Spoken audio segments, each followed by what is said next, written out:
नमस्कार दोस्तों, स्वागत है आप सभी का हमारे YouTube चैनल आलोक ज्ञान गंगा में। मित्रों, हम हाजिर हैं पूनम का 5वां भाग लेकर के। अगर आपने इस कहानी के पहले भागों को अभी तक आपने नहीं सुना है तो डिस्क्रिप्शन में उसका लिंक दे दिया है। इस भाग को सुनने से पहले कहानी को पूरा समझने के लिए इसके पहले के भागों को अवश्य। तो चलिए मित्रों, देर ना करते हुए कहानी को शुरू करते हैं। हम रात को घर पहुँचे। मम्मी जी ने मुझे उठाया और बोला कि बच्चे उठ जा, देख तेरा घर आ गया। लेकिन दवाई के असर में मेरी आंख ही नहीं खुल रही थी। बड़ी मुश्किल से आंखें खोली तो देखा कि मैं अपने घर पहुंच गई थी। मैं धीरे से गाड़ी से उतरी। मम्मी जी मुझे सहारा दे करके गेट के अंदर ले गई। विकास ने हमें देखा तो भाग करके मेरे पास आया और मेरे गले लग करके रोने लगा। उसके इस तरह गले लगने से मुझे जख्म पर बहुत दर्द हुए, लेकिन मैंने अपनी हिम्मत रखी और उसे चुप करवाने में लगी रही।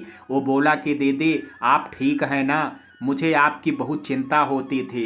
मैं मम्मी जी से कुछ भी कहना नहीं चाहता था, लेकिन मुझे उन्होंने रोते हुए देख लिया और मुझे उन्हें सब बताना पड़ा। लेकिन अच्छा हुआ ना, मैंने मम्मी जी को सब बता दिया। वे आपको लेकर के आ गए। अब आपको कोई कुछ नहीं बोलेगा। मैंने उसके आंसू साफ किए और बोली कि विकास, मैं ठीक हूँ भाई, तू चिंता मत कर। थोड़े दिनों में तेरे पेपर होंगे, तू पढ़ाई की तरफ ध्यान दे। मैं अब यहीं हूँ, कहीं नहीं जाऊंगी अब, तो तू मेरी फिक्र मत करना। इसके बाद हम अंदर आ गए। मम्मी जी ने मुझे बिस्तर पर लिटा दिया। थोड़ी देर बाद मम्मी जी और पड़ोस वाले आंटी जी दूध और खाने का मूंग के लड्डू ले आई। मैंने आंटी जी को नमस्ते बोला। आंटी जी बहुत प्यार से मेरे गले मिली। मुझे इस हालत में देख करके वो बहुत भावुक हो गई थी। मम्मी जी ने मुझे दूध पीने को कहा। मैंने पहले मना कर दिया, लेकिन मम्मी जी कहाँ मानने वाली थी। उन्होंने बोला कि दूध तो पीना ही पड़ेगा, साथ ही लड्डू भी खाने हैं। मैंने उन्हें देखा और बोला कि ठीक है मम्मी जी, लेकिन दूध आधा कर दें और लड्डू भी एक ही खाना है, वरना रात का डिनर नहीं खाया जाएगा। मम्मी जी बोली कि ठीक है पूनम। फिर उन्होंने दूध का गिलास आंटी जी को दिया। आंटी जी दूध का आधा गिलास ले आई। मैंने दूध पिया और एक लड्डू खाया। फिर मम्मी जी ने मुझे आराम करने को कहा। मैं धीरे से लेट गई। थोड़ी देर बाद मुझे नींद आ गई। मैं काफी गहरी नींद सोई। मम्मी जी ने खाने के लिए उठाया तब उठी। खाना खाने के बाद मम्मी जी ने मुझे दवाई खिला दी। दवाई खा करके मैं लेट गई। थोड़ी देर बाद मम्मी जी आई और मेरे जख्मों पर दवाई लगा दी। रात को तकरीबन मेरे प्राइवेट पार्ट में बहुत दर्द हुआ। मेरी आंखें दर्द से खुल गई। मैंने देखा मम्मी जी मेरे साथ ही सोई हैं। पहले तो मैंने बहुत कंट्रोल किया, लेकिन जब दर्द बर्दाश्त से बाहर हो गया तो मैंने मम्मी जी को उठा दिया। मेरे आवाज़ देने पर मम्मी जी एकदम से उठ गई और बोले कि पूनम बेटा तुझे क्या हुआ। मैंने रोना शुरू कर दिया और बोली कि मम्मी जी मुझे बहुत दर्द हो रहा है, मुझसे बर्दाश्त नहीं हो रहा है। मम्मी जी उठी और मुझे पेन किलर दी। थोड़ी देर बाद मुझे दर्द में आराम मिला। मुझे इतनी तकलीफ हो रही थी, फिर भी मैंने मम्मी जी को सच नहीं बताया और यह मेरी सबसे बड़ी गलती हुई थी। अगले दिन मैं काफ़ी देर से उठी। फ्रेश होने गई तो बार बार टीस उठ रही थी। बड़ी मुश्किल से फ्रेश हुई। फ्रेश होने के बाद मम्मी जी ने मुझे नाश्ता और दूध दिया। मुझे दूध पी करके बहुत अच्छा लग रहा था, क्योंकि मैं बहुत दिनों यहाँ आ करके दूध पी रही थी, वरना वहाँ तो चाय ही मिलती थी। नाश्ता खा करके दवाई खाई। मम्मी जी ने धूप में चारपाई लगाई थी। मैं चारपाई पर कंबल ले करके लेट गई। मम्मी जी और पड़ोस वाली आंटी भी वहीं कुर्सी पर बैठे थे। अचानक मेरे प्राइवेट पार्ट में फिर से दर्द शुरू हो गया। मम्मी जी मुझे ऐसे दर्द में देख करके घबरा गई। उन्होंने वहीं के एक डॉक्टर भैया को बुलवा लिया। डॉक्टर भैया ने मेरी तकलीफ देखते हुए मुझे इंजेक्शन लगा दिया। डॉक्टर भैया के जाने के बाद मैंने मम्मी जी को बोला कि मम्मी जी प्लीज़ मुझे स्त्री विशेषज्ञ के पास ले चले, मैं ऐसे नहीं ठीक होंगी। मम्मी जी बोली कि जख्म तो शरीर पर है, उसमें स्त्री विशेषज्ञ क्या करेगा। कहीं ऐसा तो नहीं तुम मुझसे कुछ छुपा रही हो। मैंने मम्मी जी से रोते हुए कहा कि मम्मी जी मैं आपको कुछ नहीं बता सकती, मैं डॉक्टर को ही सब बताऊंगी। मम्मी जी ने फिर कुछ नहीं पूछा। उन्होंने एक भैया जी को टैक्सी के लिए फ़ोन किया। तब तक काम करने वाली दीदी भी आ गई थी। मम्मी जी ने उन्हें सब समझाया और खाना बना करके रखने के लिए बोला। उतनी देर में टैक्सी आ गई। मम्मी जी ने मुझे उठाया और सहारा दे करके गाड़ी में बैठा दिया। मम्मी जी ने भैया को पठानकोट चलने को बोला। पठानकोट में हमारी जान पहचान के आंटी स्त्री विशेषज्ञ हैं। मम्मी जी मुझे उनके पास ले गई। मम्मी जी के साथ आंटी जी का बहुत लगाव था और आज भी है। आंटी जी के ससुराल हमारे गांव में ही थे और अंकल जी भी हृदय विशेषज्ञ थे। उनका भी पठानकोट में अपना हॉस्पिटल था। आंटी जी का भी अपना हॉस्पिटल था। हमें पठानकोट पहुंचने में लगभग 1 घंटा लगा। आंटी जी मम्मी जी को देख करके बहुत खुश हुई, लेकिन जब उन्होंने मुझे देखा तो हैरान रह गई। मेरी हालत ऐसी नहीं थी कि उन्हें नमस्ते भी बोल पाती। आंटी जी ने नर्स से मुझे अंदर लेकर के जाने को बोला। पीछे पीछे मम्मी जी और पड़ोस वाली आंटी जी भी आ गए। थोड़ी देर बाद आंटी जी मेरे पास आई और पूछने लगी कि पूनम तुझे क्या हुआ है। मैंने रोते हुए आंटी जी को सब बता दिया। आंटी जी मेरी बात सुन करके हैरान हो गई। फिर उन्होंने मेरे सिर पर हाथ फेरा और बोला कि सब ठीक हो जाएगा। उन्होंने मेरा अंदरूनी चेकअप किया। उन्होंने मेरे प्राइवेट पार्ट में कोई दवाई लगाई, उससे मुझे बहुत आराम मिला। फिर मुझे एक इंजेक्शन भी लगा दिया। फिर मुझे आराम करने को बोल करके खुद बाहर चले गए। बाहर मम्मी जी और पड़ोस वाली आंटी जी भी बैठे हुए थे। मुझे इंजेक्शन के असर से थोड़ी देर में नींद आ गई। मैं काफ़ी देर सोई रही। जब मेरी आँख खुली तो मम्मी जी मेरे पास बैठी हुई थी। मुझे जागता देख करके नर्स आंटी जी को बुला लाई। आंटी जी आई और मुझे देख करके बोली कि पूनम क्यों बर्दाश्त किया तूने ये सब, इतनी तकलीफ़ झेली तूने। मम्मी जी ने आंटी जी से पूछा कि इसे क्या हुआ है। तब आंटी जी ने मेरी तरफ देखा और मम्मी जी से बोले कि दीदी इसके प्राइवेट पार्ट में गहरे जख्म हैं और इन्फेक्शन भी बहुत ज़्यादा है। मम्मी जी हैरानी से मुझे देखने लगी और बोली कि जख्म कैसे हुए। ये सुन करके मैंने रोते हुए सब बता दिया। मम्मी जी भी रोए जा रही थी। फिर आंटी जी ने मम्मी जी को संभाला और बोला कि दीदी आप फिक्र मत करो, अब पूनम ठीक है। अच्छा हुआ आप इसे यहाँ लेकर के आ गए। मम्मी जी कुछ बोल नहीं पाए। शाम को हम वापस घर आ गए। हम घर पहुँचे तो देखा कि डैडी जी बेचैनी से हम सबका इंतज़ार कर रहे थे। उन्होंने मम्मी जी को देखते ही पूछा कि पूनम को क्या हुआ, उसे हॉस्पिटल क्यों लेकर के गए थे। मम्मी जी ने डैडी जी को इतना ही बताया कि पूनम को बहुत दर्द हो रही थी, इसलिए डॉक्टर के पास पठानकोट लेकर के चले गए। कहते हैं अच्छा हो या बुरा, सब हमारे कर्मों का फल होता है। कई बार हमारा हद से ज़्यादा अच्छा होना भी हमें दर्द और तकलीफ़ देता है। डैडी जी मेरे पास आए और मेरे सिर पर हाथ रख करके मुझसे पूछा पूनम अब तू ठीक है पुत्र। मैं डैडी जी के गले से लग गई। मेरा गला भर आया था। मैंने खुद को कंट्रोल किया और बोला डैडी जी अब मैं ठीक हूँ, आप परेशान ना हो। डैडी जी ने मम्मी जी की तरफ देखा और कहा बिन्नी ऐसा कर, अब पूनम को अंदर ले जा और इसको कुछ खिला दे, तू भी कुछ खा ले। मम्मी जी मुझे सहारा दे करके अंदर ले गए। मैं फ्रेश हुई। अब मेरा दर्द काफ़ी कम हो गया था। फिर मम्मी जी ने मुझे बेड पर लिटा दिया और रजाई उड़ा करके बाहर चली गई। थोड़ी देर बाद मम्मी जी एक प्लेट में मेरे लिए खाना लेकर के आई। उन्होंने मुझे सहारा दे करके उठाया और खाना खाने को बोला। मैंने उठ करके खाना खाया। थोड़ी देर बाद मम्मी जी ने मुझे दवाई दी और मुझे अच्छे से सुला दिया। मुझे पता ही नहीं चला मम्मी जी कब मेरे साथ आ करके सो गई। सुबह मम्मी जी ने मुझे उठाया और फ्रेश हो करके आने को बोला। मैंने घड़ी में समय देखा तो 9 बज चुके थे। मैं उठी और फ्रेश होने चली गई। फ्रेश होकर के आई तो मम्मी जी ने दूध और मूंग के लड्डू दिए। मैंने सिर्फ एक लड्डू खाया और दूध पिया। फिर मैं बाहर आ गई। विकास स्कूल चला गया था और डैडी जी अपने काम पर चले गए थे।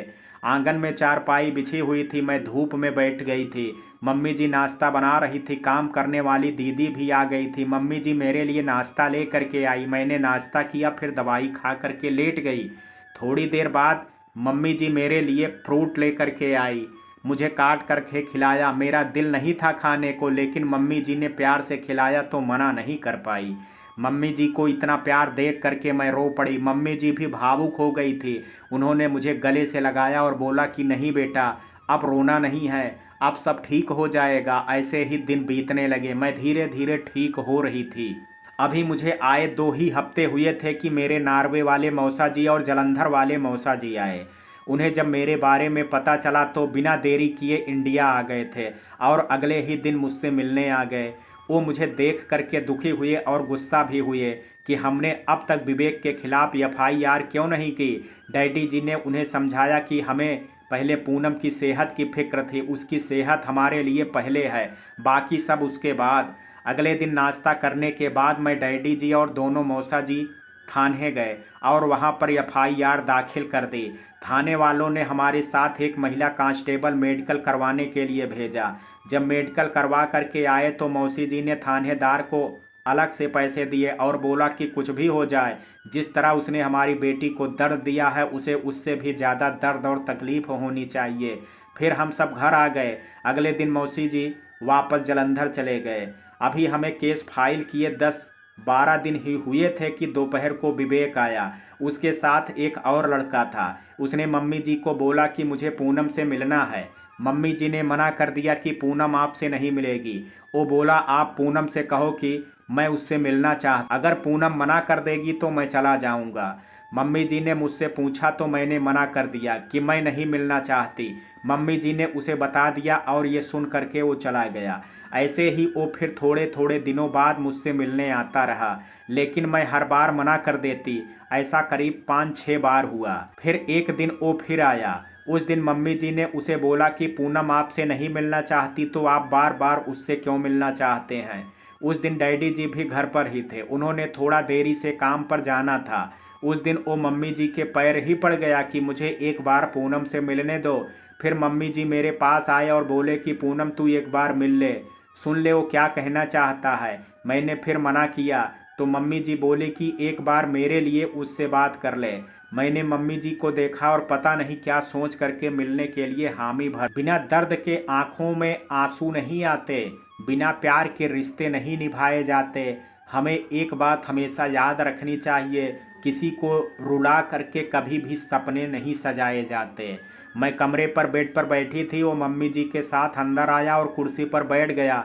मैं मम्मी जी को देखने लगी। मम्मी जी ने कहा कि पूनम मैं बाहर ही हूँ, आप लोग बात करें। मम्मी जी ने दरवाज़ा थोड़ा सा भिड़ा दिया और बाहर चली गई। सच कहूँ मेरा बिल्कुल भी दिल नहीं था उससे बात करने का, पर मम्मी जी का कहा कैसे टाल देती, इसलिए मैं चुप रह करके बेड पर बैठी रही। थोड़ी देर बाद वो उठा और उसने दरवाज़ा बिल्कुल बंद कर दिया। उसके ऐसा करने पर मैं फटाफट उठी और बाहर की तरफ जाने लगी। उसने एकदम से मेरा हाथ पकड़ा और बोला कि पूनम रुक जाओ। मैंने उससे अपना हाथ छुड़ाया और बोला कि मुझे हाथ मत लगाओ, आपने दरवाज़ा क्यों बंद किया है। ये सुन करके वो बोला कि मैंने सिर्फ बंद किया है, सिटकिनी थोड़े लगाई है, तुम घबरा क्यों रही हो, मैं तुम्हें कुछ नहीं कहूँगा। उसकी ये बात सुन करके मैं पीछे हो करके दीवार से सट करके खड़ी हो गई। फिर वो बोला कि पूनम क्या तुम मेरे साथ नहीं चलोगी क्या। उसकी ये बात सुन करके मेरी आंखों में आंसू आ गए और मैं बोली कि नहीं, अब मैंने आपके साथ नहीं जाना है, अब मैं मम्मी जी के पास ही रहूंगी। वो बोला कि ठीक है, अगर तुम नहीं जाना चाहती हो तो कोई बात नहीं, तुम खुश रहो। तभी उसने अपनी जेब से एक छोटी सी बोतल निकाली और बोला कि मैं चला जाऊंगा, लेकिन तुम ये पानी पी लो। मैंने उसे देखा और बोला कि मैंने नहीं पीना है कुछ भी। ये सुन करके उसने ऐसा चेहरा बनाया जैसे बहुत मायूस हो। वो बोला कि मम्मी जी ये जल ब्यास वाले बाबा जी से खास तेरे लिए बनवा करके लाई थी, अगर तू पीने से मना करेगी तो उन्हें बहुत बुरा लगेगा। मैं सच में मंद बुद्धि थी, मैंने सोचा बाबा जी ने पानी भेजा है, पी लेती हूँ। मैंने वो बोतल पकड़ी और वो पानी पी लिया। मैं बता नहीं सकती उस पानी को पीने से मुझे क्या महसूस हुआ। मुझे पानी पिला करके वो बोला कि अच्छा पूनम अब मैं जाता हूँ, लेकिन जाने से पहले एक बार तुम्हें गले से लगाना चाहता हूँ। उसके जाने की बात सुन करके मुझे पता नहीं क्या हुआ, मैं उसके गले लग करके रोने लगी और बोली कि मुझे आपके बिना नहीं रहना, मुझे आपके साथ ही जाना है। आप सोचना कि थोड़ी देर पहले जो लड़की उससे बात भी नहीं करना चाहती थी, उस पानी को पीते ही वो अपने जीने मरने की परवाह ना करते हुए एकदम उसके साथ जाने को कैसे तैयार हो गई। पता नहीं उस पानी में क्या मिला था, आज भी सोचती हूँ तो कांप जाती हूँ। मैंने फटाफट दरवाज़ा खोला और मम्मी जी से बोला कि मम्मी जी मैंने इनके साथ जा रही हूँ। ये कह करके मैं अपना अटैची ले करके उसमें अपने कपड़े पैक करने लगी। मम्मी जी मेरी बात सुन करके हैरान थी। वो जल्दी से मेरे पास आई और बोली कि पूनम क्या बोल रही है तू कहीं नहीं जा रही है। मगर मैंने उनकी बात को अनसुना किया और अटैची और बैग पैक करके बाहर निकल गई। मम्मी जी रोए जा रही थी, डैडी जी मुझे रोक रहे थे, मगर ना मैंने रुकना था और ना ही रुकी। डैडी जी बोले कि पुत्र ऐसा मत कर, देख हमने केस किया है, तू ऐसे जाएगी तो पुलिस की नजर में गलत होगी, तुझे ये फिर से मारेगा, ये सोच। मैंने डैडी जी को बोला कि कोई बात नहीं डैडी जी, मारना है तो मार दे, पर मैं इनके साथ ही जाऊंगी। ये बोल करके मैं कमरे से बाहर निकल गई। ये देख करके मम्मी जी ने डैडी जी को भी फटाफट तैयार होने को बोला ताकि वे हमारे साथ जा सकें। मम्मी जी के तो आंसू ही नहीं रुक रहे थे। वो समय याद करके मेरी आंख भर आई। एक बेटी के माँ बाप इतने मजबूर क्यों होते हैं? क्या बेटी के माँ बाप होना गलत होता है क्या? आज ये सब लिखते हुए मम्मी जी और डैडी जी की मनोदशा सोच रही हूँ। मेरी वजह से मम्मी जी और डैडी जी ने कितनी तकलीफें झेली हैं। मुझे देखो, मैं सबके बैठने से पहले ही अकेली ही गाड़ी में जा करके बैठ गई। थोड़ी देर बाद सब बैठ गए। मम्मी जी रोए जा रही थी और मुझ पर उनके आंसुओं का कोई असर नहीं हो रहा था। मैं मम्मी जी से मिली भी नहीं। आज ये सब सोच करके खुद पर गुस्सा आ रहा है। मैं कितनी बुरी बेटी थी। मेरे कारण वे दुखी हो रहे थे। डैडी जी भी बहुत उदास थे।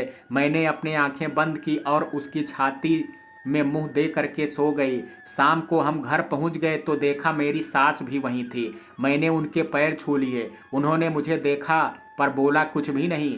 डैडी जी मेरे पास आए और बोले कि पूनम, अब मैं चलता हूँ। मैंने कुछ नहीं कहा। डैडी जी ने मेरी सास के पांव छूने के बाद हाथ जोड़ करके कहा कि मेरी बेटी बहुत भोली है, अगर उससे कोई गलती हो जाए तो माफ़ कर दें। ये बोलते हुए डैडी जी रो रहे थे। डैडी जी ने मेरे सिर पर हाथ फेरा और बोला कि अपना ध्यान रखना, और ये कह करके चले गए। डैडी जी कितनी दूर तक मुझे पीछे मुड़ करके देखते रहे। बहुत तकलीफ में हूँ मैं, अब और हिम्मत कहाँ से लाऊं? खुद पर ही गुस्सा आता है, औरों से क्या गिला करूं मैं? इस कदर टूट चुकी हूँ मैं, थक करके चूर हो गई हूँ मैं। किसको अपना दर्द बताऊं, किसके आगे अपने जख्म दिखाऊं मैं? शरीर में जान नहीं बची, बर्दाश्त नहीं होता अब। चेहरा मुरझा गया, उसकी रौनक कहाँ से लाऊं मैं? खुद को समेट लिया है, दूरियां बना ली हैं, अब कोई नहीं है ऐसा भाग करके गले जिसके लग जाऊं मैं। रात को बड़ी अच्छी नींद आई। मैं सुबह 5 बजे उठते ही मेरी पहली नज़र उसके चेहरे पर पड़ी। उसे देख करके मेरे चेहरे पर मुस्कान आ गई। मेरा दिल किया कि उसे एक किस कर लो। फिर मैंने अपने विचार को परे रखा और उठ करके फ्रेश होकर के दैनिक कार्यों में व्यस्त हो गई। नहा करके पूजा की और फिर चाय बना करके पहले अपनी सास को दी और फिर एक ट्रे में ले करके 2 कप अपने कमरे की तरफ चली गई। मैंने धीरे से दरवाजा खोला। वो अभी तक सोया हुआ था। मैंने ट्रे टेबल पर रखी और धीरे से उसे उठाया। मेरे एक बार आवाज देने पर ही वो उठ गया। उठते ही उसने मेरा हाथ पकड़ा और अपनी तरफ खींचा। मुझे आज उससे बहुत शर्म आ रही थी। मैंने उसे कहा कि पहले चाय पीते हैं वरना ठंडी हो जाएगी। वो मेरी बात सुन करके उठ गया। फिर चाय पी करके वो फ्रेश होने चला गया। मैं बिस्तर पर ठीक करके कप और ट्रे लेकर के अपनी सास के कमरे में गई। उनका कप लिया और नाश्ते को पूछ करके किचन में जा करके नाश्ता तैयार करने लगी। नाश्ता बना करके मैं धूप में बैठ गई और थोड़ी देर बाद माँ बेटे को नाश्ता दे करके खुद भी खाया। ऐसे ही मेरे 4 दिन बहुत अच्छे से निकले। मैं बहुत खुश थी कि अब सब कुछ ठीक हो गया। ये भी मुझसे बहुत प्यार से बात करता था और खूब सारा प्यार भी करता था, पर मुझे नहीं पता था कि ये तूफान के आने से पहले की शांति है। 5वें दिन की बात है। वो कहा गया हुआ था। शाम को आया तो आता ही अपनी माँ के कमरे में चला गया। मैं पहले पानी लेकर के गई और फिर चाय बना करके दे आई। मैंने रात के लिए सब्जी बना दी और आटा भी गूंथा हुआ था। फिर मैं अपनी सास के कमरे में चली गई। थोड़ी देर बाद उन्होंने मुझे कमरे से बाहर आने को कहा और बोला कि हमें जरूरी बात करनी हो, इसलिए तुम बाहर जाओ। मैं उठ करके बाहर चली गई। मैंने दरवाजे के बाहर निकल करके पीछे मुड़ करके देखा। मेरे मुंह पर उसने दरवाजा बंद कर दिया। मुझे बुरा तो लगा, लेकिन फिर सोचा होगी कोई जरूरी बात। इसके बाद मैं कमरे में आई और लेट गई। तकरीबन 1 घंटे बाद वो कमरे में आया और बोला कि चल खाना खिला दे, भूख लगी है। मैं किचन में गई और चपाती बना करके उसे खाना दे दिया। अभी उसने 1 ग्रास ही खाया था कि जोर से मुझे आवाज लगाई। मैं फटाफट गई तो उसने गुस्से से बोला कि पूनम, कितने दिन हो गए तुझे खाना बनाते, मगर आज तक तुझे खाना बनाना नहीं आया। कितनी बेस्वाद सब्जी बनाई है। इतना बोल करके वो उठा और मुझे एक थप्पड़ मार दिया। मैं उसकी बातें सुन करके तो सदमे में चली गई। सोच रही थी इसका प्यार तो सिर्फ 4 दिन का ही निकला, आ ही गया ये अपनी असलियत पर। मैंने देखा कि मेरी सास भी आ गई। उन्होंने पूछा कि क्या हुआ, इतनी जोर से क्यों बोल रहे हो? फिर मुझे रोता देख करके पूछा कि तू क्यों रो रही है, कुछ हुआ है क्या? ये सुन करके वो बोला कि मम्मी देखो ना कितनी बेस्वाद सब्जी बनाई है। इतना बोल करके उसने वो खाने की थाली मेरे ऊपर फेंक दी और मेरी चोटी पकड़ करके 2-3 थप्पड़ और जड़ दिए। ये देख करके मेरी सास बोली कि विवेक तू ना इसे मेरे सामने मत मार, बाकी अपने कमरे में चाहे जो मर्जी करो। ये बोल करके वो उधर से चली गई। गरम सब्जी से मेरे हाथों पर जलन हो रही थी। मैं किचन में गई और हाथों को पानी के नीचे रखा। मेरे तो आंसू ही नहीं रुक रहे थे। विश्वास नहीं हो रहा था 4 दिन तक इतना प्यार जताने वाला आज फिर से मुझे मार रहा है। पर अब कुछ नहीं हो सकता था। लेकिन मुझे समझ नहीं आ रहा था कि मुझे उस पर गुस्सा क्यों नहीं आ रहा था। उल्टा सोच रही थी कि चाहे मुझे मार भी दे पर मैं इधर से नहीं जाऊंगी। जिंदगी मेरी पता नहीं किस दौर से गुजर रही है। मेरा मन हर पल परेशान और दिल बेचैन क्यों रहता है। कभी कभी लगता है खुशियों ने मुझसे मुंह मोड़ लिया है। जब भी थोड़ा सा मुस्कुराती हूँ उससे ज़्यादा रोना पड़ता है। आज सोचती हूँ मेरी सास भी तो एक औरत थी, उन्हें मेरी तकलीफ का एहसास क्यों नहीं हुआ। वे उसे ऐसा भी तो बोल सकती थी कि खबरदार जो पूनम पर हाथ उठाया, लेकिन उन्होंने कहा कि अपने कमरे में चाहे जो करो। उनकी क्या सोच रही होगी। उन्हें ये याद नहीं रहा कि उनकी भी एक बेटी है। ऊपर वाला ना करे अगर उनकी बेटी के साथ भी ये सब हो तो क्या वे सह पाएंगी। उसी तरह मैं भी तो किसी की बेटी थी, उन्हें मेरा दर्द क्यों नहीं दिखा। मगर इन सब बातों का जवाब किसी के पास नहीं है और ना था। मैं अभी किचन में ही थी और अपना हाथ देख रही थी जो लाल हो गया था।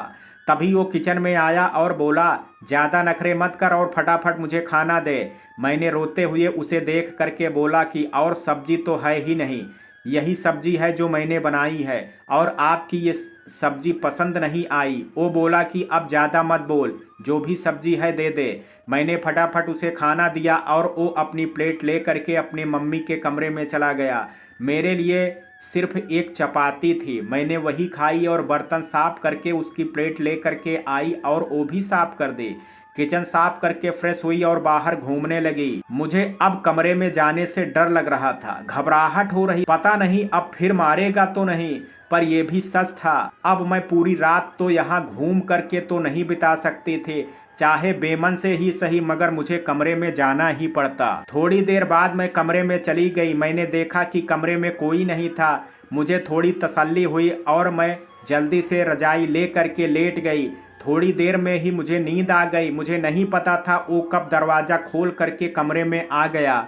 पहले तो मैं नींद में ही उसे हटाती रही, लेकिन जब उसने जोर से काटा तब मेरी आंख खुल गई। मेरा दर्द से बुरा हाल हो रहा था, लेकिन मेरे बोलने के बावजूद वो हट नहीं रहा था। वो अपनी मनमानी कर रहा था। अचानक हमें कोई आवाज़ आई। आवाज़ सुन करके वो फटाफट उठा। आवाज़ खिड़की की तरफ से आई थी। उसने पर्दा हटाया तो देखा कि मेरी सास खिड़की के बाहर खड़ी थी। मैं भी उन्हें देख करके हैरान थी। उसने पूछा कि मम्मी आप यहाँ क्या कर रहे हो। तब वो बोली कि मैंने देखने आई थी तू पूनम को मार तो नहीं रहा है। ये सुन करके वो बोला कि तब आप दरवाजे से आते कमरे में खिड़की से क्या दिखता आपको। उन दोनों की बातें सुन करके मैं हैरान हो गई, पर मैं क्या बोलती, इसलिए चुप रही। मेरी सास इसके बाद चली गई। इसके बाद उसने मुझे तंग नहीं किया। शायद वो नहीं चाहता था कि उसकी मम्मी हमारी कोई बात सुने। जो भी था मुझे सोने को तो मिला। अगले दिन सुबह उठ करके वही दिनचर्या शुरू हो गई। दोपहर की बात मेरी सास ने मुझे कहा कि पूनम ऐसा कर, बाथरूम में मेरा नया सूट है, उसे हाथ से धो करके सूखने को डाल देना। नए सूट को मैं मशीन में नहीं धोना चाहती। मैं किचन में गई और दाल उबलने को रख आई और बाथरूम में गई। वहां मैंने सूट देखा और जैसे ही उठा करके धोने लगी, सलवार के अंदर पैंटी और मासिक धर्म वाला गंदा कपड़ा था। मुझे थोड़ा सा अजीब लगा, फिर भी मैंने धो दिया। असल में मुझे मासिक धर्म हर महीने इतनी तकलीफ देते थे कि मुझे इनसे नफरत सी हो गई थी। आज तो कितने किस्म के सैनिटरी पैड चल रहे हैं, मगर पहले कपड़ा ही इस्तेमाल किया जाता था और मुझे कपड़े से रेशेज हो जाते थे और बड़ी दर्द देते थे और मुझे कपड़ा धोना बिल्कुल पसंद नहीं था। मुझे जब भी कपड़ा धोना पड़ता था मैं उसे उठा करके साइड में रख देती थी और बाद में वो कपड़ा मम्मी जी धुल करके सूखने को डाल देती थी। तभी तो कहा जाता है माँ बाप का कर्ज कभी भी चुकाया नहीं जा सकता। और मेरे हालात ऐसे हो गए थे कि मुझे अपनी सास का गंदा कपड़ा धोना पड़ा। मैं इसे गलत नहीं बोलती, अगर उनकी जगह मेरी मम्मी जी होती तब भी मुझे धो देती, अगर उनकी जगह मेरी मम्मी जी होते तब भी धो देती। इसलिए ये सोच करके अपनी सास का भी कपड़ा धो करके सूखने को डाल दिया। अंदर ही अंदर घुट रही हूँ बहुत, दिल और दिमाग परेशानी में है, आंखों में आंसू बहते हैं दिन रात, फिर भी दिल को सुकून नहीं मिलता है। जिंदगी में इतने हादसे हो गए मेरे, खुद को अपने हाथों से तमाशा बना दिया मैंने। तन को जिंदा रखा है चाहे उसने मेरे, लेकिन मन को कब का मुर्दा बना दिया है। बहुत भरोसा किया था तुम पर, जब भरोसा टूटा तो कोई आवाज भी नहीं हुई, पर मन में एक शोर सा सुनाई देता है जो मेरे कानों में हर पल गूंजता रहता है। मेरी जिंदगी अब फिर से पहले जैसी हो गई थी। शारीरिक अत्याचार के साथ मानसिक प्रताड़ना भी सह रही थी। मैं अपने रोजमर्रा के कामों से कभी नहीं कतराती थी, फिर भी मुझे उसकी बातें सुनने को मिलती थी। अब तो ऐसा था कि हर हफ्ते मम्मी जी और डैडी जी में से कोई एक मुझसे मिलने आते थे। एक रात रहते थे और चले जाते थे। जब भी आते खाने पीने का बहुत सा सामान लेकर के आते। डैडी जी तो वापस चले जाते थे मगर मम्मी जी रात रुक जाते थे। जब पहली बार मम्मी जी आए तो मेरी सास भी उधर ही थी। रात को खाना खाने के बाद मम्मी जी मेरी सास के कमरे में सो गई। हम दोनों भी थोड़ी देर उनके पास बैठे, फिर थोड़ी देर बाद अपने कमरे में आ गए। अगले दिन नाश्ता करके मम्मी जी चली गई। जाने से पहले सभी को शगुन भी दिया था। ये मम्मी जी को टैक्सी तक छोड़ने गया था। शाम को जब से वापस आया तो पानी और चाय पीने के बाद उसकी मम्मी ने मेरे मम्मी जी की बात छेड़ दी। वो बोली कि इसकी मम्मी तो पूनम की बड़ी तारीफ कर रही थी और बोल रही थी कि उसकी बेटी बहुत पोली यानी नाजुक है। ना हम भी तो नाजुक हैं, रीना भी तो नाजुक है, तो क्या हम काम नहीं करते? लेकिन असलियत मम्मी जी ने मुझे बाद में बताई थी। मम्मी जी ने बताया था कि मैंने कहा था कि पूनम बहुत भोली है, उसे दुनियादारी की इतनी समझ नहीं है, लेकिन उसकी मम्मी ने तो पूरी बात ही बदल दी थी। उन्होंने मुझे बोला कि अगर तू इतनी नाजुक है तो तेरी शादी ही क्यों की थी, अपने घर में ही रहती। उनकी बातें सुन करके मेरा दिल बहुत दुखता था। वो मुझे इतना बोलते थे लेकिन मैं चुपचाप रोती थी, कोई जवाब नहीं देती थी। एक दिन की बात है, विवेक और उसकी मम्मी के बीच पता नहीं किस बात पर बहस हुई। उसकी मम्मी ने हमें रसोई अलग करने को बोल दिया। उन्होंने अपना सारा सामान नई किचन में रख लिया और हमें पुरानी किचन में ही रखने को बोला। मुझे तो समझ नहीं आ रहा था ये सब क्या हो रहा था। मैंने उन्हें रोते हुए मना किया कि मम्मी जी ऐसा मत करो, मुझे अलग रसोई में खाना नहीं बनाना, मैं आपके साथ ही खाना खाऊंगी। ये सुन करके वो बोली कि नहीं, तू अब अलग ही खाना बनाएगी और तुम और विवेक अब पुराने किचन में अपना सामान रख लो, क्योंकि मैंने वहां से गैस चूल्हा और सिलेंडर भी उठा लिया है। अब ये तुम्हारी प्रॉब्लम है कि तुम चूल्हे पर खाना कैसे बनाती हो। मैंने रोते हुए बोला कि मम्मी जी आप ऐसा मत करो, इन सब में मेरी क्या गलती है, मुझसे अलग में खाना नहीं बनेगा। मुझे नहीं पता इन्होंने आपसे क्या कहा है, इनकी तरफ से मैं आपसे माफ़ी मांगती हूँ। फिर वे बोली कि मुझे किसी की माफ़ी नहीं चाहिए, बस आज से तुम अपना खाना अलग बनाया करो। ये बोल करके वे वहाँ से चली गई। मैं थोड़ी देर वहीं खड़ी रही, फिर अपने कमरे में आ गई। मैं सोचने लगी कि मैं मम्मी जी से बोलती थी, मम्मी जी मुझे दहेज मत देना, लेकिन मम्मी जी बोलते थे कि पूनम जरूरत पड़ने पर यही सामान काम आएगा। मम्मी जी का कहा सच हुआ, आज उनका दिया सामान काम आने वाला था। मेरा सारा सामान एक पेटी में था, अभी तक उसमें से थोड़ा ही सामान निकाला गया था। एक प्रेस, एक डिनर सेट और एक सिलाई मशीन को छोड़ करके बाकी सामान वैसे ही पैक था। मम्मी जी ने मुझे रसोई का सारा सामान दिया था, नमकदानी से लेकर के छोटे बड़े भगोने, पतीले, कड़ाही, परात सब दिया था। ये सब सारा सामान डैडी जी अमृतसर से गाड़ी में लाए थे। अभी डिनर में काफ़ी समय था, मैंने उसे पेटी से सामान निकलवाने को बोला। हम दोनों ने पेटी से रसोई का सारा सामान निकाला और धीरे धीरे पुरानी रसोई में रख दिया। मैंने फ्रिज में देखा तो उसमें काफ़ी सब्जी थी और डिब्बे में आटा और चावल था। मेरी सास ने किचन से वही सामान निकाला था जो उनका अपना था। मेरे दहेज के सामान को उन्होंने नहीं उठाया था। मैंने जल्दी से किचन में सामान सेट किया और डिनर तैयार कर दिया। मैंने सारा खाना लकड़ी के चूल्हे पर बनाया था। मैंने एक प्लेट में खाना डाला और अपनी सास के लिए ले गई। मैंने उनके कमरे का दरवाज़ा खटखटाया और अंदर चली गई। मैंने उन्हें बोला कि मम्मी जी खाना खा लीजिए। उन्होंने मुझे देखा और बोली कि पूनम, मैंने खाना नहीं खाना है, मैंने दूध और रस ले लिया है, अब मुझे भूख नहीं है, तू ये खाना ले करके जा। मैंने बोला कि मम्मी जी एक चपाती ही खा लीजिए। उन्होंने मना किया तो मैं वापस किचन में आ गई। मुझे अच्छा नहीं लग रहा था लेकिन मैं कुछ नहीं कर सकती थी। मैंने एक प्लेट में खाना डाल करके उसे दे दिया और खुद भी ले लिया। फिर खाना खा करके किचन समेटा और फ्रेश होकर के कमरे की तरफ जा रही थी कि मेरी सास मुझे किचन में दिखी। मैंने देखा कि वो खाना बना रही थी। मैं फटाफट गई और उनसे बोला कि मम्मी जी सब्जी है, मैं आपके लिए खाना बना करके लाती हूँ। मेरी बात सुन करके वे बोली कि रहने दे, मैंने अपने लिए खिचड़ी बना ली है, मैं थोड़ी देर बाद खा लूँगी, तू कमरे में जा और आराम कर। मैंने उन्हें एक नज़र देखा और अपने कमरे में आ गई। मैंने उसकी तरफ देखा, वो हैरान रह गई। उसके हाथ में एक गंदी मैगजीन थी। मुझे देख करके उसने वो मैगजीन साइड में रखी और मेरे पास आकर के बोला कि पूनम, आज रात तैयार रहना, आज मैं तेरे साथ एक नए ढंग से प्यार करने वाला हूँ। मुझे तो मज़ा आएगा ही, तुझे भी बहुत मज़ा आएगा। मैं उसकी बातें सुन करके शॉक्ड थी। ये कैसा इंसान है।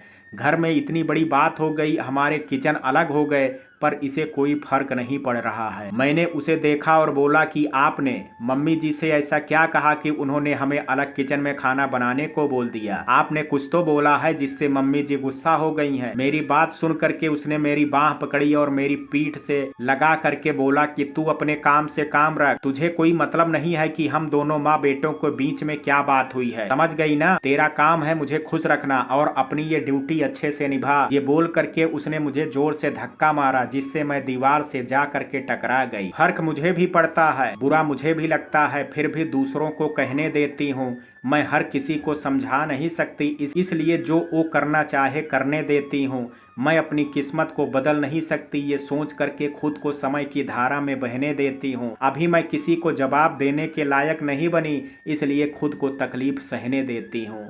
उसने मुझे दीवार से बड़ी जोर से मारा था। मेरी पीठ में बहुत जोर से लगी थी। मेरे मुंह से दर्द से एक सिसकी निकली थी।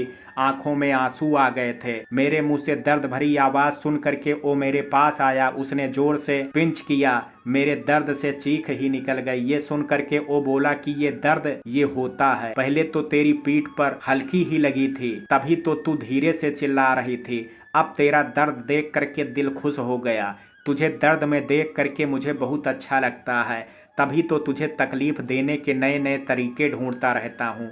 पर तू पता नहीं किस मिट्टी की बनी है, तुझे इतना दर्द होता है फिर भी सह जाती है। मैं अब उसे क्या बोलती कि दर्द मुझे भी होता है, तकलीफ मुझे भी होती है, पर मजबूर हूँ, कुछ कर नहीं सकती। लेकिन जिस दिन अति हो जाएगी, ऊपर वाला मुझे मुकाबला करने की ताकत जरूर देगा। मैं अभी संभल भी नहीं पाई थी कि उसने मुझे मेरी बाह से पकड़ करके जोर से अपनी तरफ खींचा और मुझे अपनी दोनों बाहों में ले करके जोर से दबाया और बोला, पूनम, आज तूने फिर से मेरे से जुबान लड़ाई है, अब इसकी सज़ा तो तुझे मिल करके रहेगी। इतना बोल करके उसने एक बार फिर से मुझे अपनी बाहों में दबा लिया।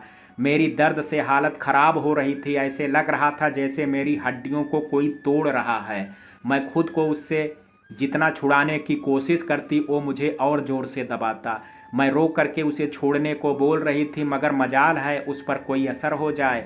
आखिर में एक समय ऐसा भी आया जब मेरी सांस उखड़ने लगी। अब मुझसे बोला भी नहीं जा रहा था। जब उसने मेरी हालत देखी तो मुझे एक झटके से छोड़ दिया। मैं नीचे फर्श पर गिर गई। मेरा सिर फर्श से टकराया और मुझे थोड़ी देर तक कोई होश ही नहीं रहा। जब उसने मुझे ऐसे देखा तो ठंडा पानी मेरे ऊपर फेंका। मेरी आंखें खुल तो गई थी, लेकिन मुझे लंबी लंबी सांस आ रही थी। मैंने उसे भरी हुई आंखों से देखा और धीरे धीरे पीछे की तरफ खिसकने लगी। जब उसने मुझे ऐसा करते देखा तो मेरे पास आ गया और मेरा हाथ खींच करके मुझे उठाया और बोला कि जब तू ऐसे नखरे करती है ना तो लगता है अब नहीं उठेगी कभी, पर फिर तुझे ठीक ठाक देखता हूँ तो सोचता हूँ पता नहीं किस मिट्टी की बनी है। बड़ी सख्त जान है तेरी, आखिर हो भी क्यों ना, अमृतसर का माल खा करके पली बढ़ी है तू। ये बोल करके उसने जोर से काट दिया। उसकी इस हरकत से मुझे बहुत गुस्सा आया और उसे धक्का मारा। मेरे धक्का मारने पर वो थोड़ा पीछे हो गया और उसे गुस्सा आ गया। उसने पहले तो मुझे एक थप्पड़ मारा और फिर मेरा मुंह जोर से दबा करके मुझे काटने भी लगा। मैं उसे धक्का मार रही थी पर वो कहाँ हिलना था मुझसे। उसकी इतनी सेहत थी और हाइट में भी मुझसे कितना लंबा था। अब उसने मुझे बेड पर धक्का मारा। मेरी पीठ पर बहुत जोर से लगी। मैंने रोने लगी क्योंकि मुझे बहुत दर्द हुआ। पहले ही सिर में दर्द हो रहा था, फिर ओंठ और अब पीठ में दर्द हो गया। मैंने उठने की कोशिश मगर असफल रही। दर्द हुई और फिर मैं वैसे ही लेट गई, मगर उसे मेरे दर्द से कोई लेना देना नहीं था। थक गई हूँ मैं, सीने से लगा करके कोई सिर को सहला दे। कई रातों से सोई नहीं हूँ, कोई अपनी गोद में सुला दे। रो रो करके अपनी हालत खराब कर ली है मैंने। मुझे अपना समझ करके अपने हाथों से आंसू पोंछ दे। मेरे तन और मन पर दिए जख्म दर्द देते हैं मुझे। अपने स्नेह का उन पर मरहम लगा दे कोई। अपने दिल का दर्द किसी को बता नहीं सकती, बिन कहे मेरी इस तकलीफ को समझ ले कोई। अब नहीं सही जाती किसी की बुरी बातें, अपनी मीठी बातों से बहला दे मुझे कोई। मैं नाश्ता बना करके कमरे में जाने लगी तो मुझे अपना देवर रास्ते में मिला। उसने मेरे पैरों को हाथ लगाया और पूछा कि भाभी कैसी हैं। मैंने बोला ठीक हूँ भैया। ये बोल करके मैंने अपने कमरे की तरफ आ गई। मैंने जैसे ही ड्राइंग रूम का दरवाजा खोला तो देखा वो सामने सोफे पर बैठा हुआ था। मेरे अंदर आते ही उसने मुझसे पूछा कि ये तेरे से क्या बात कर रहा था। मैंने हैरानी से पूछा कौन मुझसे बात कर रहा था। वो गुस्से से बोला कि तेरा देवर और कौन। मैंने बोला कि उन्होंने मेरे पैर छुए, उसके बाद बस मेरा हाल चाल पूछा था। फिर वो बोला तो फिर तूने क्या जवाब दिया। मैंने कहा मैंने बोला कि मैं ठीक हूँ। ड्राइंग रूम की खिड़की से किचन नजर आता था। उसने शायद मुझे मेरे देवर से बात करते हुए देख लिया था, तभी वो इतनी पूछताछ कर रहा था। फिर वो बोला कि इससे ज्यादा बात मत किया कर, समझ गई। मैंने सिर हिला करके हामी भर दी। मैं सोचने लगी कितना बुरा इंसान है, अपने भाई को तो बख्श देता, मैं तो उसकी नजर में ही बुरी थी। फिर मैंने उसे बोला कि नाश्ता बना दिया है, आप नाश्ता इधर करके ही किचन में, आप नाश्ता इधर करेंगे कि किचन में। ये सुन करके वो बोला कि तू चल मैं किचन में आता हूँ। मैं किचन में गई और प्लेट में नाश्ता डालने लगी। थोड़ी देर में वो भी आ गया। उसे मैंने नाश्ता और चाय दी। मैं अब रोज 22 चपाती बनाती थी। दूध भी 1 लीटर आता था मेरे लिए। कभी 1 चपाती बचती थी और कभी 2। दूध तो कभी पीने को मिलता ही नहीं, जबकि मुझे दूध पीना बहुत पसंद था और आज भी है। वो नाश्ता करके चला गया। मैंने भी 1 प्लेट में अपने लिए नाश्ता डाला और खा करके बर्तन साफ करने के बाद किचन समेट करके बाहर धूप में बैठ गई। थोड़ी देर बाद मुझे मेरी सास की आवाज आई। मैं उठ करके चली गई और देखा कि सास और देवर कमरे में सामान निकाल रहे थे। मैं भाग करके गई और सास के पैर छू करके बोली कि मम्मी जी आप कहीं जा रहे हो क्या। ये सुन करके मेरी सास ने मुझे देखा और बोला कि हाँ, 3 दिन बाद ब्यास में बाबा जी का सत्संग है, इसलिए जा रही हूँ। आज जाऊंगी तो कल अपनी तैयारी कर लूंगी। ये बोल करके वे दोनों चले गए। मैंने जाने से पहले एक बार फिर उनके पैर छू लिए। अपनी सास को जाना मुझे अच्छा नहीं लग रहा था, क्योंकि जो भी था उनके यहाँ रहने से घर में रौनक तो थी, और जब ये रात को देरी से आता था तो मुझे किसी किस्म का डर नहीं लगता था। एक बात की तरफ मैंने बाद में ध्यान दिया। इस बार वे अपनी किचन और कमरे को ताला लगा करके गई थी। वो भी सुबह पता चला जब मैं झाड़ू लगाने गई थी, लेकिन मैंने ज्यादा ध्यान नहीं दिया। ऐसे ही मेरे 2 दिन और 2 रात निकल गए। तीसरे दिन डैडी जी काफी सारे सामान के साथ आए। साथ में एक भैया भी थे जिन्होंने सामान उठाया हुआ था। डैडी जी ने जब मुझे लकड़ी वाले चूल्हे पर खाना बनाते हुए देखा तो हैरान रह गए। वे इस बात से दुखी भी हुए कि जिस बेटी को मिट्टी के तेल वाले स्टोव पर काम करते नहीं देख सकते थे, वो बेटी आज लकड़ी के चूल्हे पर काम कर रही है। मेरे हाथ कई जगह से जले हुए भी थे। डैडी जी ने उसे पैसे दिए कि कल जा करके आप गैस सिलेंडर और चूल्हा लेकर के आओ। अब मेरी बेटी लकड़ी वाले चूल्हे पर खाना नहीं बनाएगी।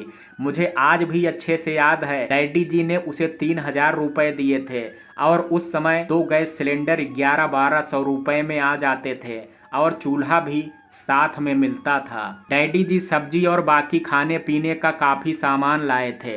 फिर डैडी जी ने मुझे अलग से 1000 रुपए दिए कि राशन की जरूरत पड़े तो ले आना। शाम को डैडी जी वापस चले गए। दूसरे दिन ये एक लड़के को ले करके गया और गैस सिलेंडर ले आया। अब मुझे काम करने में आसानी हो गई। अब ये नियमित रूप से हो गया था कि हर हफ्ते मम्मी जी या डैडी जी में से कोई एक ढेर सारा सामान लेकर के आता था। एक तरफ मम्मी जी और डैडी जी मेरे लिए इतना कर रहे थे और उधर उसके मुझ पर अत्याचार नए नए तरीकों से हो रहा था। वो चाहे मानसिक अत्याचार हो या शारीरिक। अब वो कभी भी कहीं भी जाता तो मुझे कमरे में बंद करके जाता था। मेरे लिए कमरे में सिर्फ पानी का जग होता था और एक प्लास्टिक की बाल्टी जिसमें मैं टॉयलेट कर सकता। मैं अब शारीरिक रूप से तो कमजोर हो गई थी, उसकी कई हरकतों ने मुझे मानसिक स्तर पर भी कमजोर कर दिया था। मैं जितना बर्दाश्त कर रही थी उसका ज्यादा उतना ही अत्याचार बढ़ रहा था।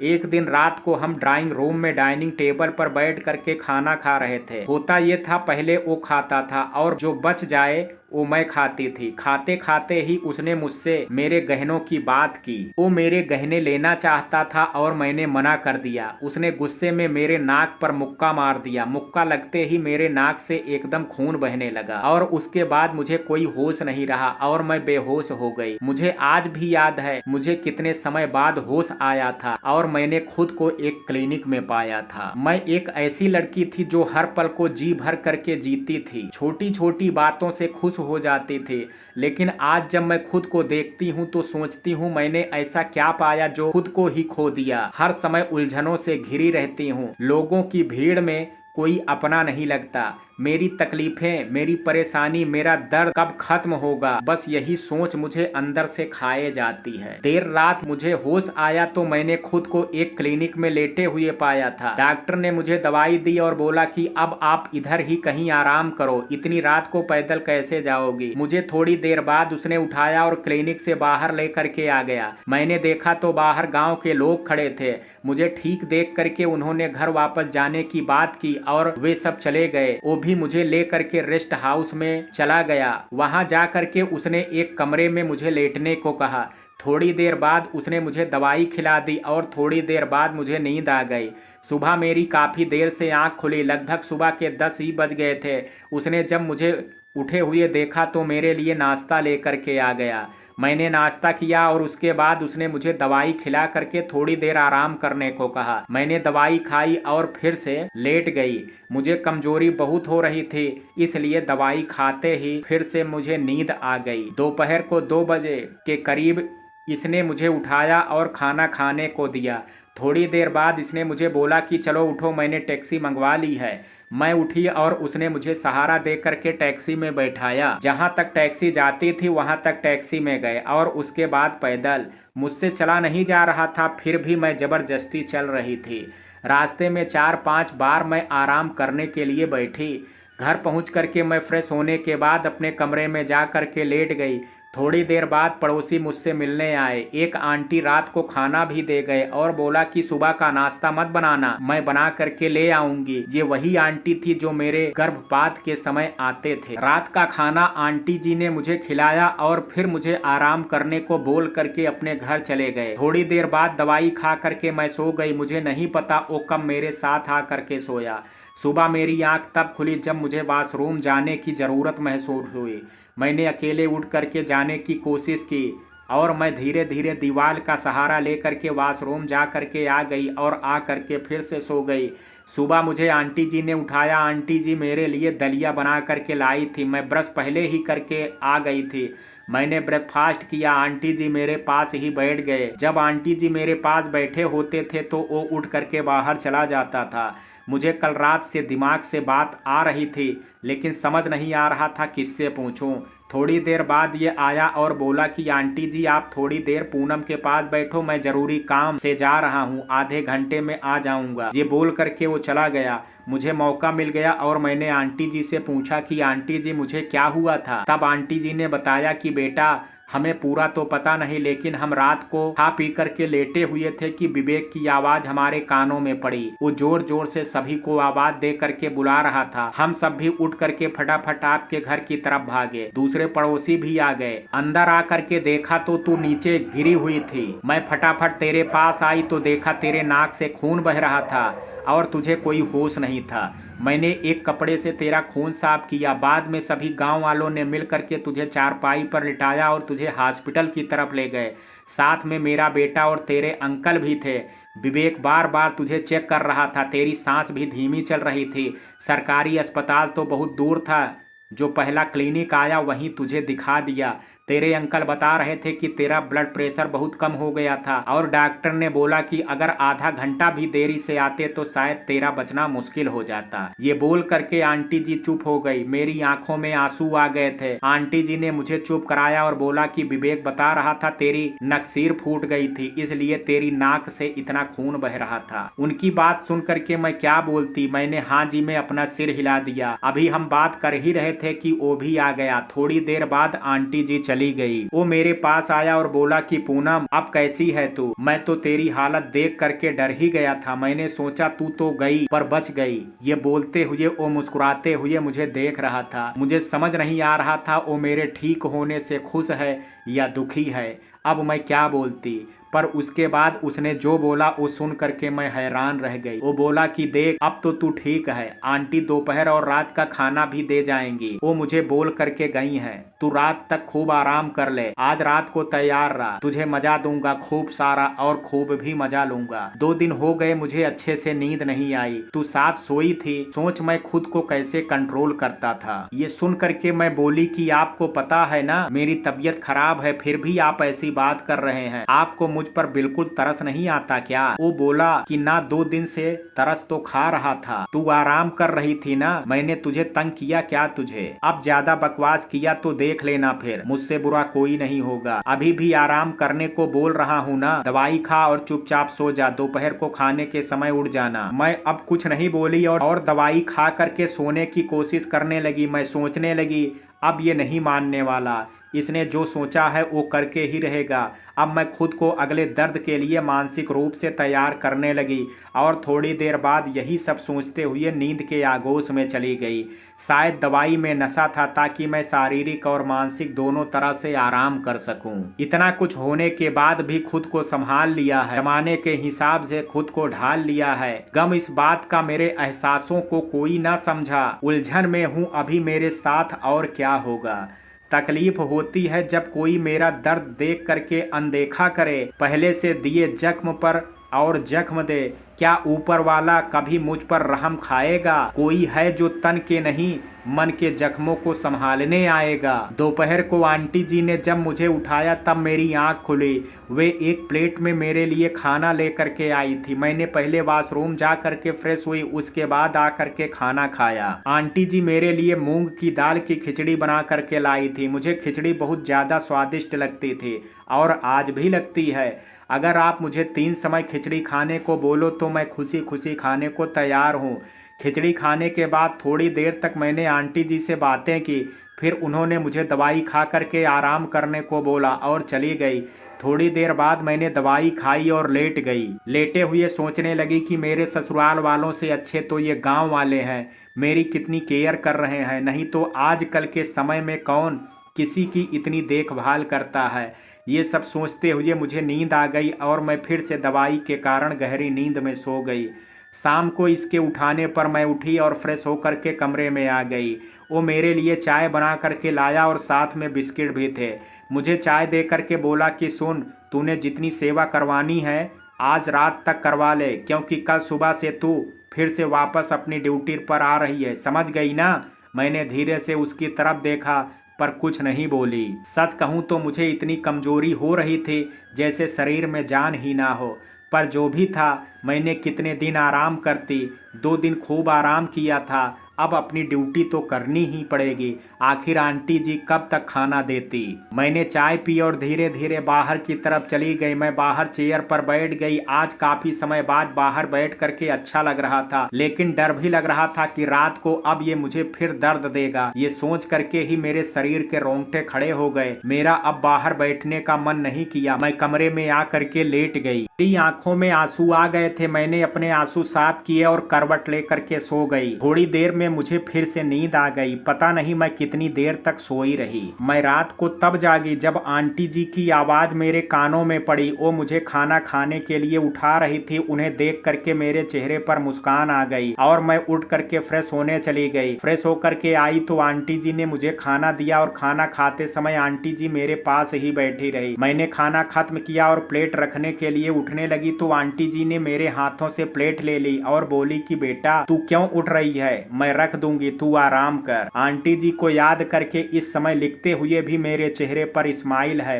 आंखों में आंसू हैं। आंटी जी बर्तन रख करके आई और मेरे पास आकर के बैठ गई। मैंने बातों बातों में ही आंटी जी से पूछा कि आंटी जी आप इधर के नहीं लगते, क्योंकि आपकी भाषा यहाँ की नहीं है, आप किसी दूसरी जगह से आए हैं क्या? तब आंटी जी ने बताया कि जी बेटा जी, हम 4 साल पहले ही इधर आए हैं, हम पहले हमीरपुर रहते थे। तब मैं बोली कि आंटी जी हमीरपुर तो बहुत अच्छी जगह है, मैंने देखा है, क्योंकि मेरे ननिहाल पक्ष के कई लोग वहाँ रहते हैं, आप इतनी अच्छी जगह छोड़ करके यहाँ क्यों आए हैं? तब आंटी जी बोले कि वहाँ भी हम खेती करते थे पर वहाँ पानी की बड़ी दिक्कत होती थी। तब हमारे एक जान पहचान वाले ने इस जगह के बारे में बताया और हम वहाँ का सब बेच करके यहाँ आ गए। पहले मैं और आपके अंकल आए और यहाँ अपना घर बनाया, उसके बाद बच्चे आए, अब तो यहाँ दिल लग गया है। उनकी बात सुन करके मैं मुस्कुराते हुए बोली कि जिस घर में सब खुश रहे वहाँ दिल लग ही जाता है। फिर मैं आंटी जी से बोली कि आंटी जी आपने मेरी बहुत केयर की है, मैं आपका ये एहसान कभी चुका नहीं पाऊंगी। मेरी बात सुन करके आंटी जी बोली कि ये सब हमारे पिछले जन्मों के संबंध होते हैं, मैंने आपकी केयर करनी थी कर दी, अब तुमने इस बारे में ज्यादा नहीं सोचना, और मेरे सिर पर हाथ फेरा। आंटी जी भी राधा स्वामी की संस्था से जुड़ी हुई थी,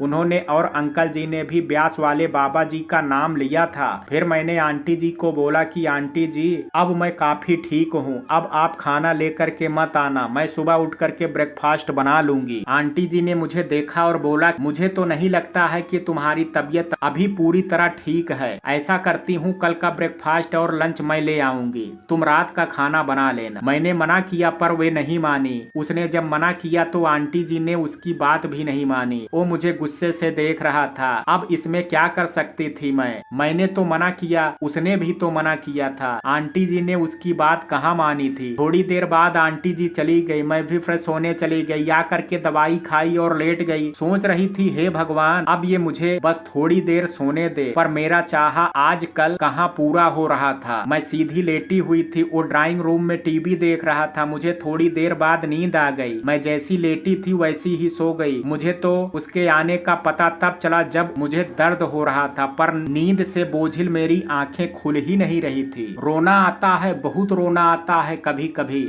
लेकिन रोऊं तो रोऊं कहाँ। वैसे तो बंद कमरे में अकेली रोती हूँ, पर बहुत मन करता है किसी का तो साथ मिल जाए जब मैं अकेली रो रही हूँ। चाहे मेरा दर्द मेरी तकलीफ कम ना हो, पर किसी के कंधे पर सिर रख करके रोऊं ये दिल करता है। कोई ऐसा हो जो झट से मुझे गले लगाए और मेरी पीठ सहला दे जब मैं सिसक रही हूँ। रोना आता है, बहुत रोना आता है, अपनी तकलीफ देख करके, अपने हालात देख करके, पर कोई अपना नहीं दिखता, इसलिए चुप कर लेती हूँ। कभी कभी खुद की किस्मत पर बहुत हैरान होती थी और अफसोस भी होता था मेरे कौन से ऐसे कर्म थे जिनके फलस्वरूप ऊपर वाले ने विवेक को मुझे सजा देने के लिए भेजा है।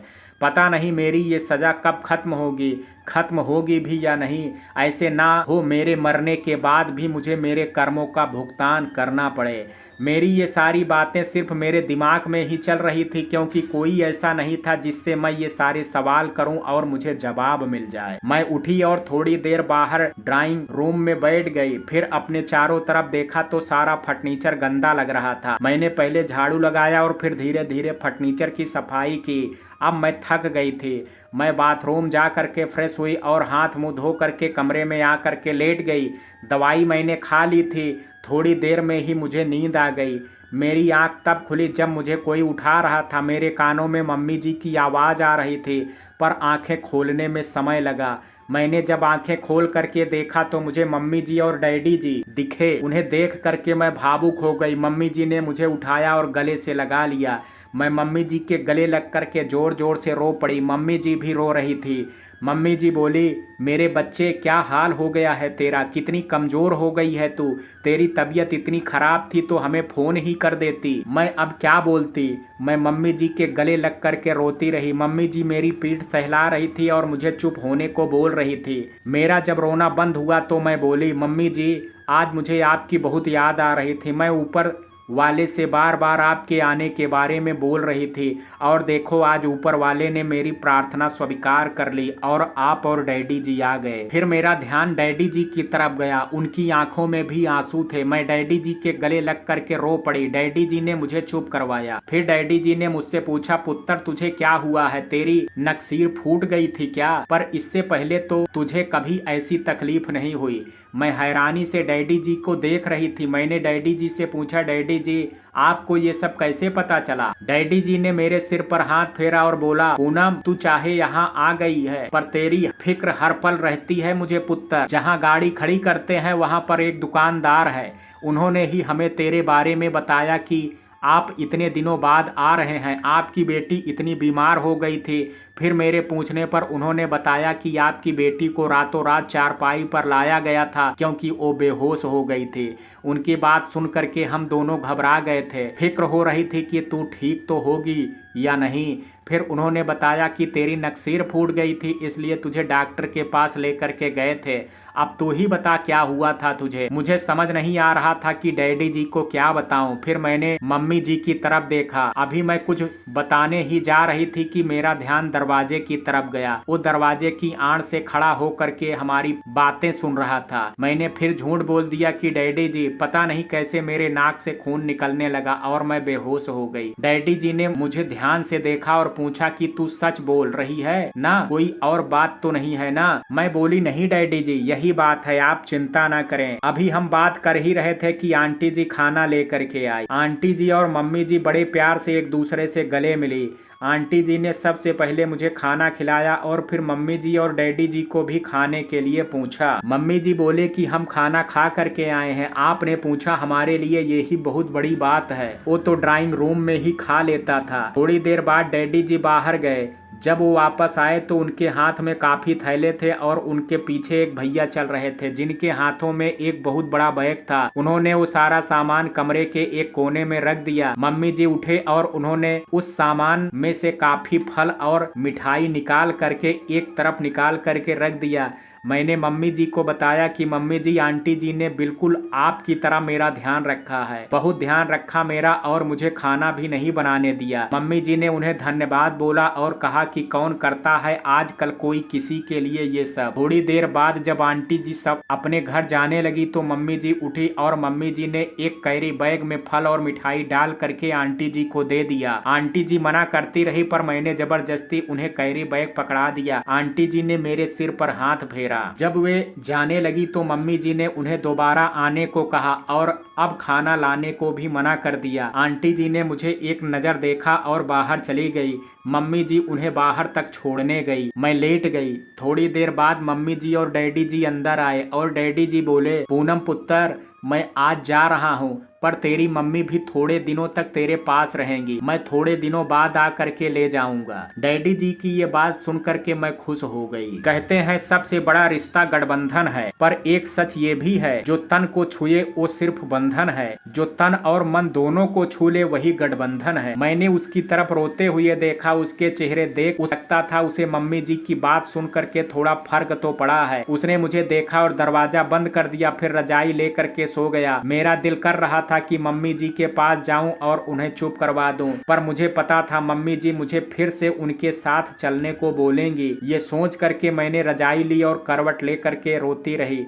रोते रोते पता नहीं कब नींद आ गई। सुबह मेरी आंख खुली तो फटाफट उठी और धीरे धीरे दरवाजा खोला और मम्मी जी के कमरे की तरफ गई। दरवाजा भिड़ा हुआ था तो तसल्ली हुई कि मम्मी जी इधर ही हैं। मैंने दरवाजा खोला तो देखा बेड पर कोई नहीं था, रजाई फोल्ड करके रखी हुई हुई थी। मेरा ध्यान मम्मी जी के बैग की तरफ गया, वो भी नहीं था। मेरा दिल बैठ गया और मैं वहां नीचे सिर पर हाथ रख करके रोने लगी। मैं कितनी देर तक रोती रही। मेरी आंखों के सामने मम्मी जी का रोता हुआ चेहरा बार बार आ रहा था। मुझे खुद पर बहुत गुस्सा आ रहा है। मैंने अपने आंसू साफ किए और फ्रेश होने चली गई। फ्रेश होकर के जब किचन में गई तो देखा कढ़ाई में सब्जी बनी हुई थी और कुकर में दाल पकी हुई थी। एक थाली में चावल साफ करके रखे हुए थे, चपाती भी बना करके डिब्बे में रखी हुई थी।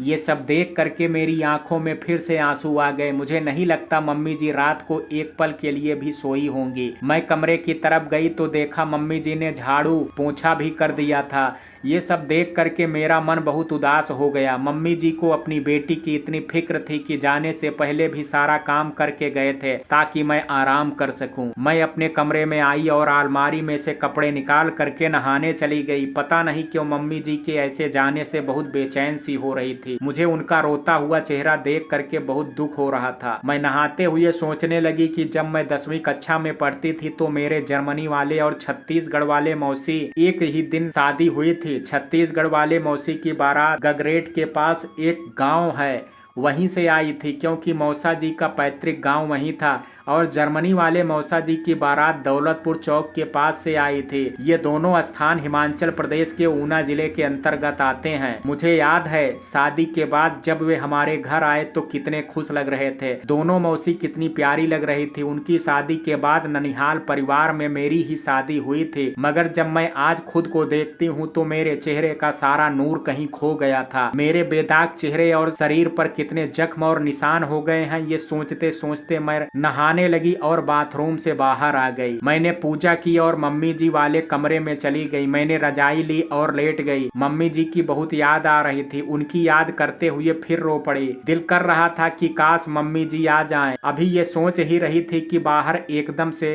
बादलों के गरजने की आवाज आई। मैं उठी और पर्दा हटा करके देखा तो बाहर बारिश हो रही है। मुझे अब मम्मी जी की फिक्र हो रही थी, क्योंकि मुझे पता था मम्मी जी अभी तक बस स्टैंड नहीं पहुंची होंगी। आखिर 5 किलोमीटर का सफर वो पैदल कम नहीं होता। मम्मी जी पक्का बारिश में भीग गई होंगी। बाद में मम्मी जी ने मुझे बताया कि वे बस स्टैंड नहीं रेलवे स्टेशन चली गई थी। उन्हें रास्ते में और भी लोग मिल गए थे। वो ट्रेन जसूर तक जाती थी। जसूर से मम्मी जी ने बस ले ली थी और घर पहुंच गई थी। वो अभी तक सोया हुआ था। मैं मम्मी जी को याद करती हुई रो रही थी। मुझे पता नहीं कब नींद आ गई और मैं सो गई। मेरी आंख तब खुली जब वो मुझे हिला रहा था। मित्रों, कहानी के इस भाग में आज इतना ही। शेष कहानी कल सुनेंगे भाग 6 में। कहानी का ये भाग आपको कैसा लगा, आप अपनी राय मुझे कमेंट बॉक्स में जरूर दीजिएगा। वीडियो पसंद आया हो तो वीडियो को लाइक शेयर, अगर चैनल पर पहली बार विजिट कर रहे हैं तो कृपया चैनल को सब्सक्राइब करना ना भूलें। कल मिलते हैं कहानी के शेष भाग के साथ। तब तक के लिए जय हिंद, जय भारत।